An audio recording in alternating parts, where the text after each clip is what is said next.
ทีนี้เจ้าสินนำข่าวมาแก้ของทางตาแสบเนาะข้อที่30สำหรับบทโจทย์เนาะมีว่าแก้วเปลี่ยนที่มีลงหน้า18เนาะ18 เซนติเมตรเนาะอันนี้เป็นแก้วเนาะจุ่มลงในน้ำโดยที่มีหน้าบนเทิงหากเลื่อนลงไปห่างจากน้ำแม่6 เซนติเมตรเนาะสำหรับแก้วเปลี่ยนนี้เป็นเม็ดฝุ่นที่อยู่ก้นอ่างอันหนึ่งเนาะอันนี้เม็ดฝุ่นอันหนึ่งที่ไปอยู่บนอ่างแก้วมันเต็มเนาะแล้วสิ่งที่มันจะพูดคือว่าถ้าเราเบิ่งซื้อลงไปเนาะเราจะเห็นเม็ดฝุ่นนี้ยักขึ้นเท่าไหร่เนาะยักตื่นขึ้นเท่าไหร่เนาะสำหรับบทแก้วเราสิ่งที่เราพูดก็คือว่า S1 เนาะ S1 มีแมน18 เซนติเมตรก็คือรวมหนาของแก้วเนาะแต่ S2 แมนระยะแต่หน้าหา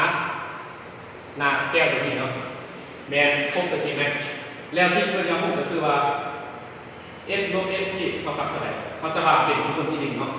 ฉะนั้นเขาจะมาศึกษาเนาะจากเป็นร่มของน้ำหาแก้วเนาะ S2 N2 หาอีก1เนาะ N2 หาอีก1ก็คือว่าเขาบอกว่า N2 ก็คืออัตราหักแสงของน้ำเนาะจะมีค่าเท่ากับ4/3เนาะและ N1 ตัวนี้เป็นอัตราหักแสงของอากาศซึ่งมันอยู่ในแวดล้อมที่1เนาะกำหนดเป็นอยู่ในแวดล้อมที่1และ N2 อยู่ในแวดล้อมที่2เนาะซึ่งว่าบริเวณตัวนี้มันจะอยู่ใน3แวดล้อมเนาะ N1 เป็น 1.5 แล้ว S1 ตัวนี้18 เซนติเมตร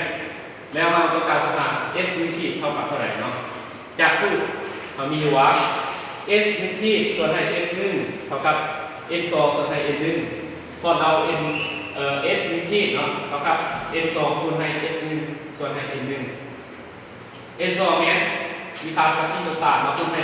S1 มีค่าแมน18หารให้ N1 แมน 1.5 คำนวณได้แมน16 เซนติเมตรเนาะ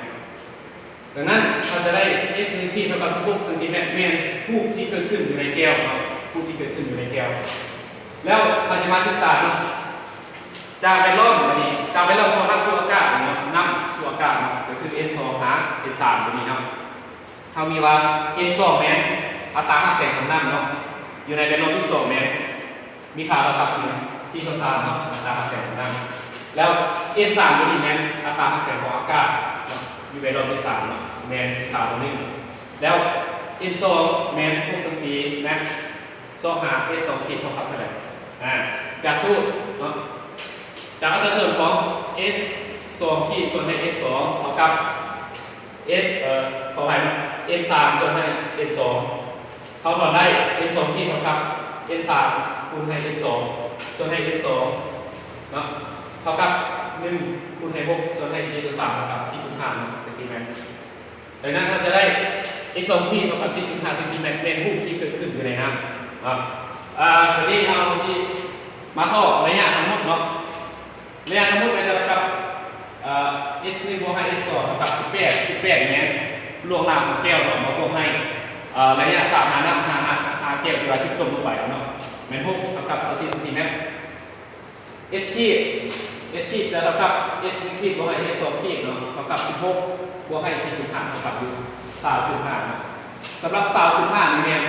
ระยะที่เรามาทุเลิกลงไปเนาะเลิกลงไปเป็น20.5วันนี้เราจะเอาค่าของ S ขีดและ S ตัวนี้แทนเข้าไปในสมดุลที่เราวางไว้ที่นี่เนาะมันจะได้ S ลบ S ขีดเท่ากับ S แมน24เนาะ24เราได้ลบให้ S ขีดนั่นเราได้มาทุเลิกลงไปใน3.5เท่ากับ3.5ดังนั้นเราจะได้